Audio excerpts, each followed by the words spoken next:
My name is David. For 8 years, I believed I was the architect of a flawless life in the heart of Seattle. I am a man who deals in certainties. As a senior insurance investigator, my world is built on risk assessment, logical deductions, and the cold, hard reality of facts. My wife, Elena, was the lyrical counterpoint to my analytical mind. She was a professional cellist, a woman who moved through the world with a haunting, rhythmic grace.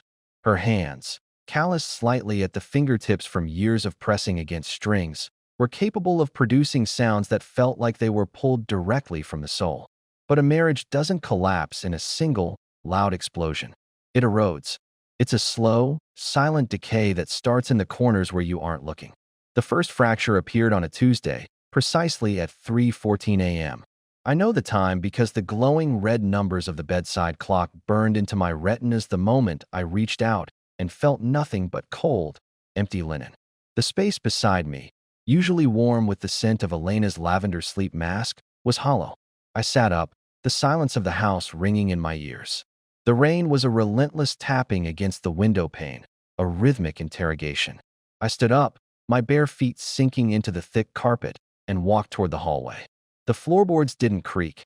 I had fixed them years ago, another part of my obsession with a perfect home. I found her in the kitchen. She wasn't sitting. She was standing perfectly still by the bay window, a silhouette against the flickering streetlights outside. She was wearing a thin silk slip, the one I'd bought her for our last anniversary, but she looked frozen, a statue of a woman I used to know. "Elena," I whispered. The word felt too heavy for the air. She didn't flinch. She didn't turn. Her gaze remained fixed on the dark, rain-swept garden. "Do you hear them, David? The owls. They're so loud tonight. They sound like they're mourning a death that hasn't happened yet." There were no owls. There was only the low hum of the refrigerator and the distant, lonely hiss of a car driving over wet asphalt blocks away. A chill that had nothing to do with the drafty window crawled up my spine. "There are no owls, Elle," I said, stepping into the kitchen. The linoleum was cold under my feet. As I got closer, I smelled it, a sharp, metallic scent, like ozone and wet earth. Then I saw her ankles. Streaks of dark, rich mud were smeared across her pale skin, reaching up toward her calves. A single, crushed petal of a black dahlia. A flower we didn't grow, a flower that shouldn't have been blooming in this season, clung to her heel. "You went outside," I said, my voice trembling with a mixture of confusion and burgeoning dread.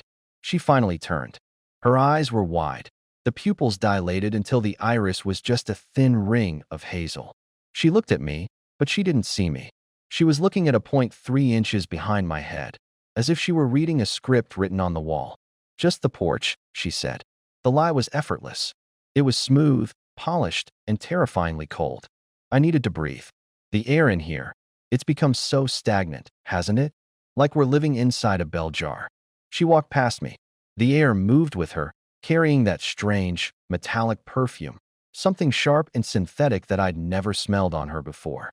As she reached the doorway, her phone, which she'd left face up on the marble island, vibrated. The screen illuminated the dark room with a harsh, blue light. A notification popped up. No name, just an icon, a stylized black moth. The message read, "The garden is waiting. The tall man has the key." My hand moved instinctively toward the phone. I am an investigator. I follow the lead. But before my fingers could graze the glass, Elena was there. She didn't walk back. She seemed to materialize. Her hand clamped down on the phone with a force that made her knuckles turn white. "Don't," she hissed. Her voice had lost its lyrical quality. It was jagged. "It's work, David.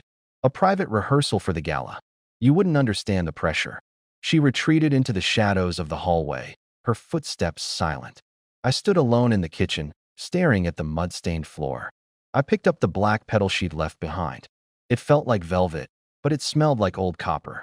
I knew then, with the gut-deep instinct that had never failed me in my career, that the woman who had just climbed the stairs was not the woman I had married. She was a stranger who had been practicing her role for a very, very long time. Here, the narrative establishes a profound state of cognitive dissonance. David, a man whose identity is rooted in risk assessment and certainty, is confronted with a series of sensory anomalies that his logical mind cannot reconcile.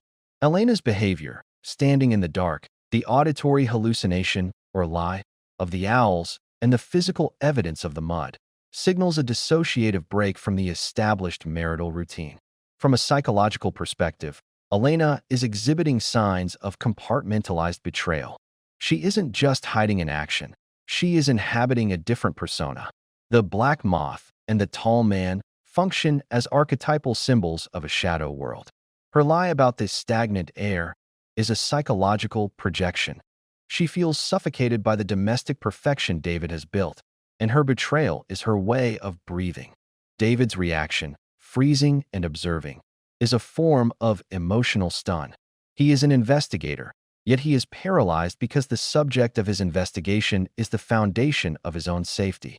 The crushed petal and the metallic scent serve as sensory anchors for his burgeoning suspicion. The point of no return is subtly established here. Once a husband sees the stranger in his wife's eyes, the psychological sanctuary of the home is permanently breached. The moth represents the fragility and the nocturnal, destructive nature of the secret she is keeping. The sun rose the next morning with a deceptive, cheerful brightness that felt like an insult. I watched from the bed as the light crawled across the floor, illuminating the dust motes dancing in the air. Tiny, chaotic worlds invisible in the dark. Beside me, Elena slept with a stillness that was almost unnatural. Her breathing was shallow, rhythmic, and perfectly controlled. There was no trace of the mud-stained shadow from 3 a.m.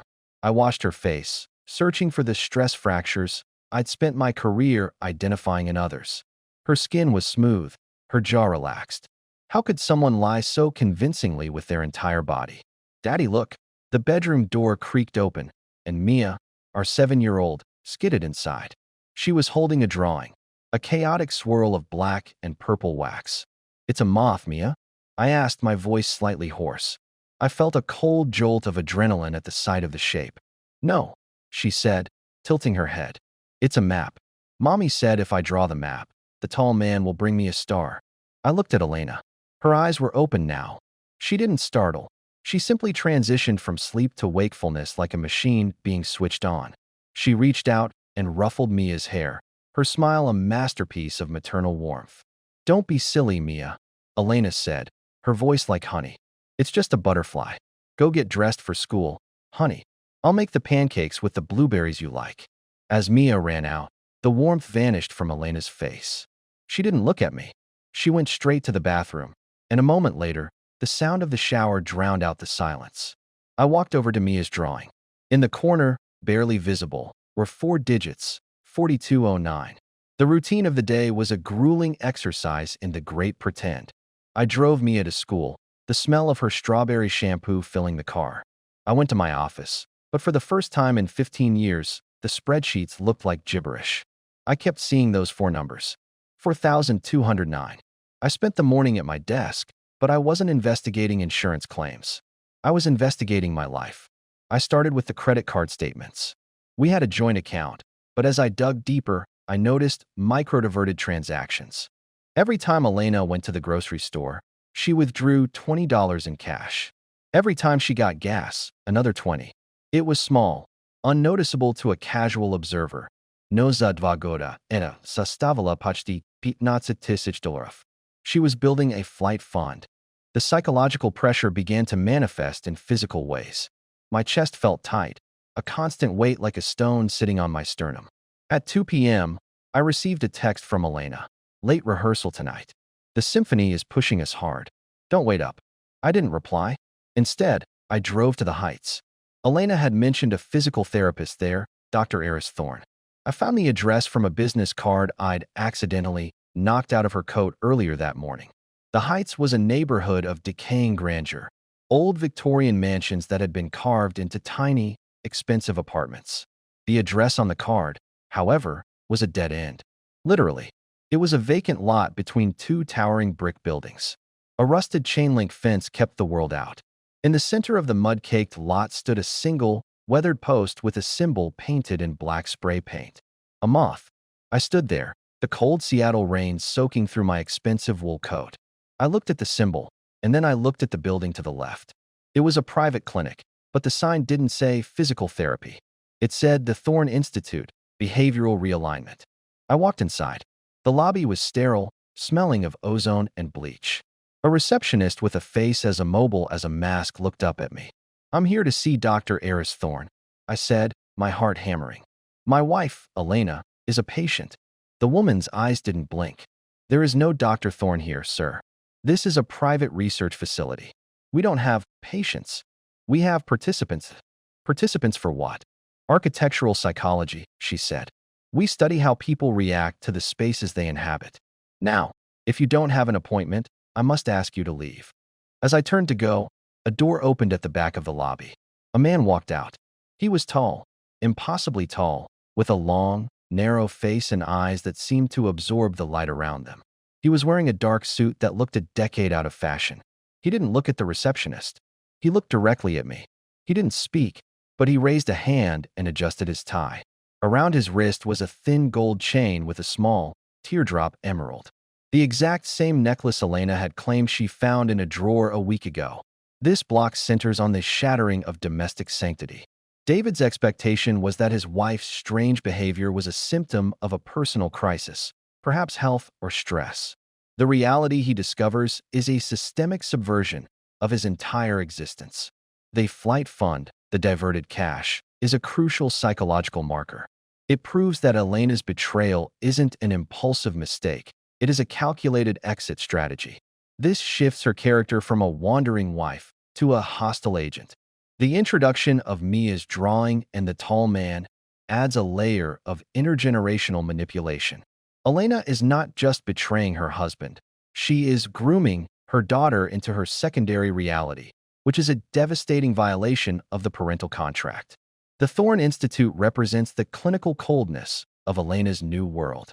The contrast between the honey of her morning pancakes and the ozone of the Institute highlights her bipolar reality. David expected a medical answer. He found a psychological maze. The tall man, Julian Vane, appearing with the emerald necklace is the ocular proof. The moment the abstract suspicion becomes a physical, undeniable threat. David's reality has moved from a home to a research project, and he has realized he is not the observer, but one of the participants being studied. Fear is a poor advisor, but anger is a flawless fuel. After leaving the Thorne Institute, I didn't go home. I couldn't.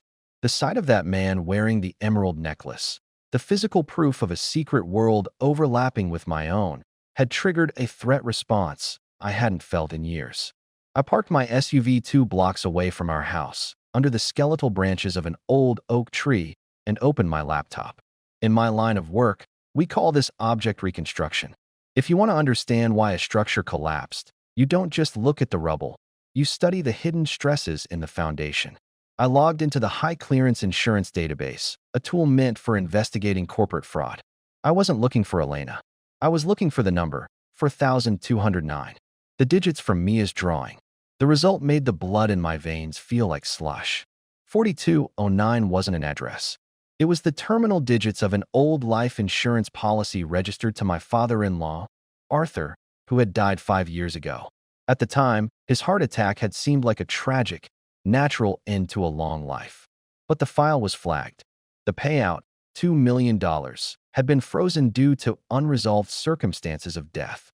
And the primary beneficiary wasn't Elena or her mother. It was a shell company, Moth Holdings LLC.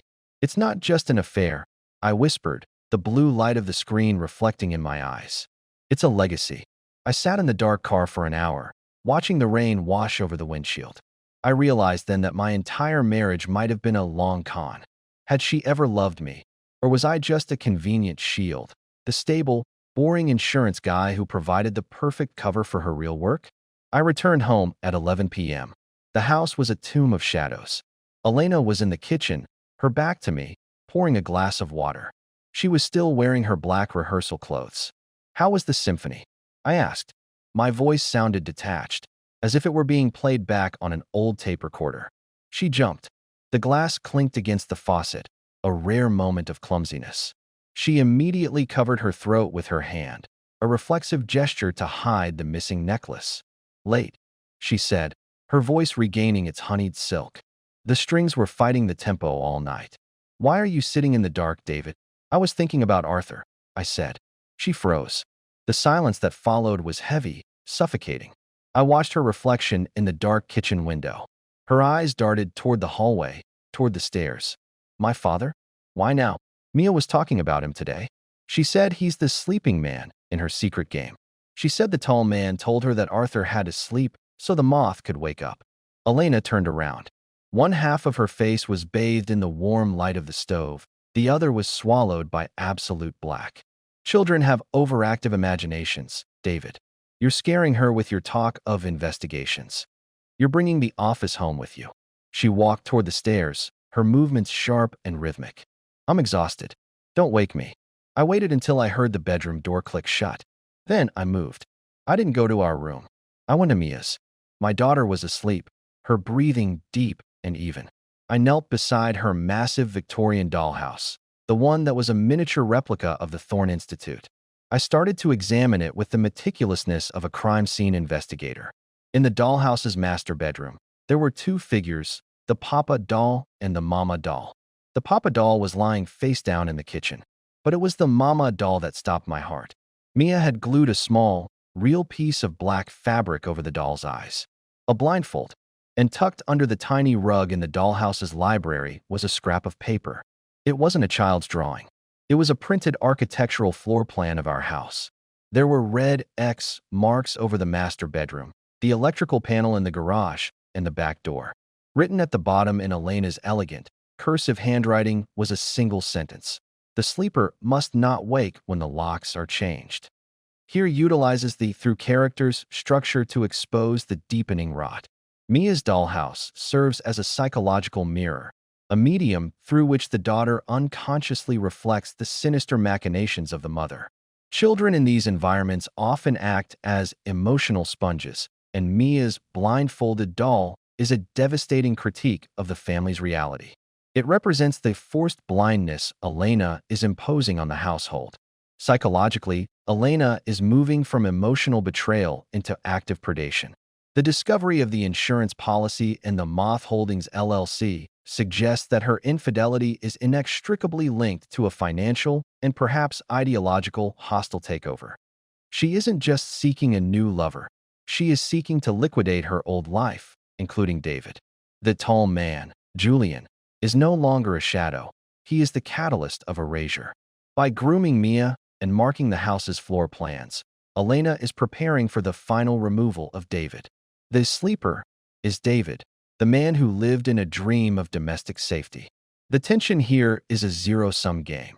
For Elena's new life to begin, David's life must be effectively erased. The emotional stakes have transcended a simple affair. This is now a battle for survival, with Mia's innocent play acting as the ultimate whistleblower for her mother's sociopathy. The next morning, I didn't go to work. I stayed in the shadows of my home, a ghost haunting my own hallways. I watched Elena from the top of the stairs as she packed Mia's lunch. Her movements were surgical. Each slice of the knife, each fold of the napkin was performed with a cold, terrifying precision. She was no longer a mother. She was a technician maintaining an illusion. As soon as her car pulled out of the driveway, I went to our home office. I didn't look at the files on the desk. I looked at the desk itself. I am a man of details. I noticed a microscopic scratch on the floor near the heavy oak bookshelf, a mark that hadn't been there a week ago. I pushed the shelf. It didn't move. I pulled. Nothing.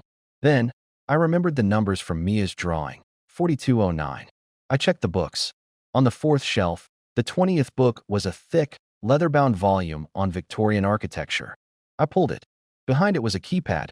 I punched in the numbers. The bookshelf swung open with a hiss of pneumatic pistons. Behind it wasn't a room, but a terminal, a high-end server rack humming with a low, blue light. On the screen was a live feed of our house. Every room, even the bathrooms. My wife had been recording us for years. I sat in her chair, the leather still smelling faintly of her metallic perfume. I began to scroll through the action logs. Target, David. Status, sedation via evening tea ongoing. Awareness levels, low. Target, Mia. Status, integration phase 2. The moth is becoming her primary guardian. The moral dilemma hit me like a physical wave of nausea. My own home had been a laboratory. I found a folder labeled the Black House Protocols. Inside were legal documents. not for a divorce, but for a civil death. They were preparing to have me declared legally incompetent, using a history of erratic behavior and delusions that Elena had been meticulously documenting and, in some cases, fabricating. I heard the front door open. My heart skipped a beat. She was back early. I didn't have time to close the shelf. I scrambled into the crawl space behind the server rack, pulling the door nearly shut. Through the crack, I watched as Elena entered the room. She wasn't alone. The tall man, Julian Vane, walked in behind her. He looked even more imposing in the daylight. He reached out and touched the screen, his fingers tracing the image of Mia sitting in her classroom at school. "The girl is ready, Elena," Vane said. His voice was like dry parchment rubbing together. "She stopped asking for her father. She sees the moth now." "David is becoming a problem," Elena replied, her voice devoid of any emotion. "He went to the institute yesterday. He's starting to wake up." "Then we accelerate the gently protocol," Vane said. He reached into his pocket and pulled out a small glass vial filled with a clear liquid. "Tonight, in the wine, he'll go to sleep, and when he wakes up, the world will be told he had a breakdown and tried to hurt the girl. You'll be the grieving hero. I'll be the savior." I watched as my wife took the vial.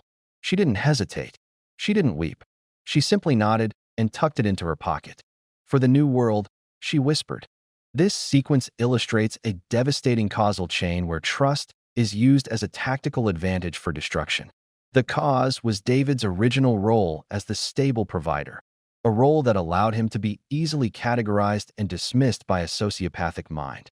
The effect was the creation of the laboratory home. Psychologically, Elena is practicing objectification of the familiar. To her, David and Mia are no longer human beings with agency. They are targets and projects. This is a common trait in high-stakes betrayal, where the perpetrator must completely dehumanize the victim to justify the scale of the crime. The discovery of the civil death protocols shows the final effect of Elena's long-term planning. Her betrayal isn't just about another man. It's about total erasure. She wants the assets, the child, and the reputation, while David is relegated to a psychiatric ward. The specific action of the sedation via tea explains the owls and the fog David felt in the previous blocks. It wasn't just stress, it was chemical. The effect of this realization is the final death of David's denial. He can no longer rebuild this marriage. He can only survive it. The causality has moved from misunderstanding to premeditated murder of identity. The walk from the hidden server room back to the main house felt like crossing an active minefield. I had to move with the silence of a predator, despite the roar of adrenaline in my ears. I reached the kitchen just minutes before Elena came looking for me. I sat at the table, a book on insurance liability open in front of me, my favorite shield. "David, I didn't hear you come in," Elena said, her voice reclaiming that melodic, practiced sweetness. She was standing by the wine rack, her back to me. I heard the faint clink of glass. "Just a few minutes ago," I lied, my voice steady, honed by years of cross-examining fraudulent claimants. The office was quiet. I thought I'd finish some work here. I watched her through the reflection in the microwave's dark glass. She held the vial I'd seen earlier. With the steady hand of a surgeon, she tipped the clear liquid into a glass of deep, blood-red Cabernet.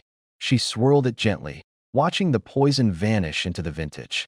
"You look tired, darling," she said, walking toward me and placing the glass on the table. "You've been obsessing over these cases. Drink. It'll help you sleep." I looked at the wine. It was a beautiful trap. If I drank it, I would become the sleeper they needed, a man who would wake up in a psych ward, accused of endangering his own child. If I refused, I would alert her that the game was up before I was ready. "In a minute," I said, catching her gaze. "I just need to finish this paragraph." She lingered, her hand resting on my shoulder. It felt like the weight of a lead shroud. "Don't be long. I'm going to check on Mia. She's been restless." The moment she disappeared upstairs, I acted. I didn't dump the wine. I reached into my pocket and pulled out a small evidence bag I'd taken from the office weeks ago. I dipped a sterile swab into the glass, sealed it, and then swapped the poison wine for a splash of plain grape juice I had hidden in a thermos under the table. I poured the poison into a neutral container to be used as evidence later.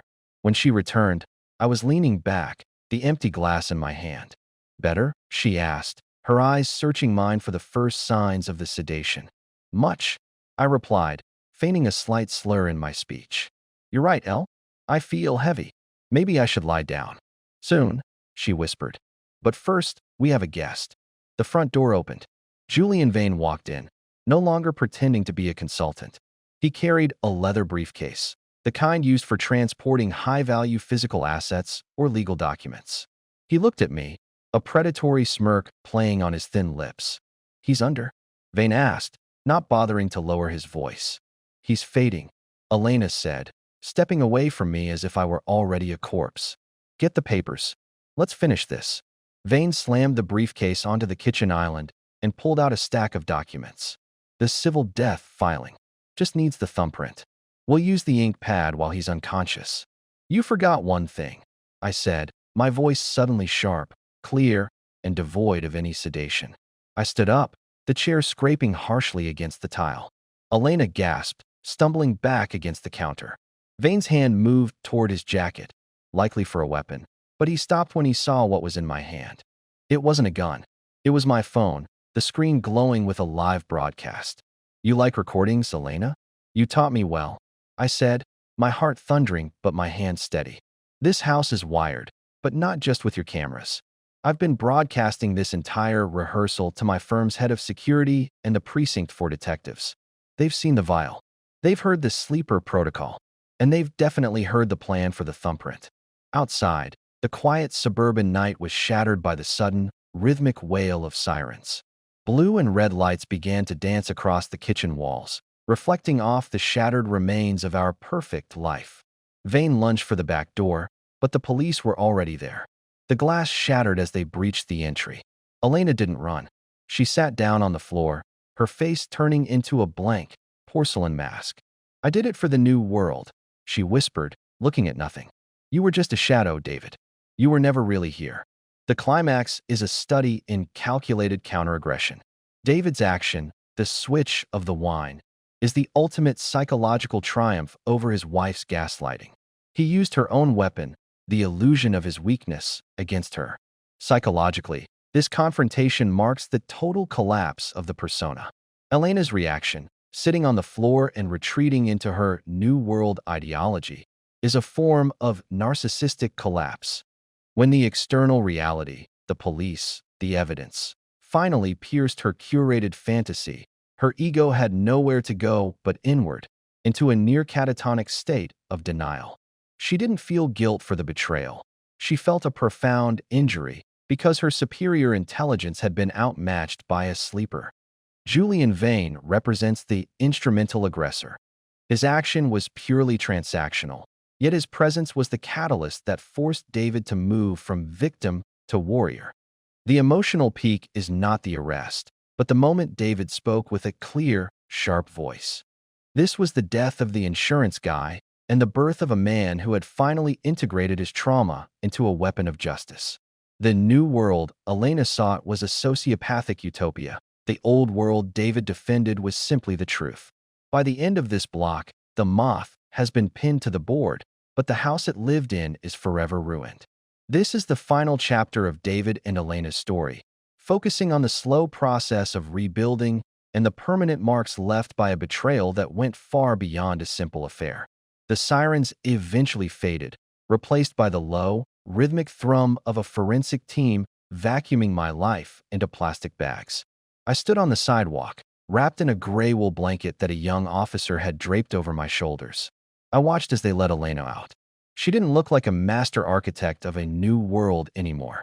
In the harsh glare of the police floodlights, she just looked like a woman who had lost her way in the dark. She didn't look at me as they put her in the car.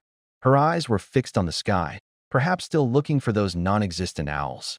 The legal aftermath was a blur of depositions, bank freezes, and the grueling process of proving that my daughter hadn't been integrated too far into Elena's delusions. Julian Vane's Black House was real, a network of high-society criminals who used the guise of architectural psychology to manipulate inheritance and strip assets from unsuspecting families.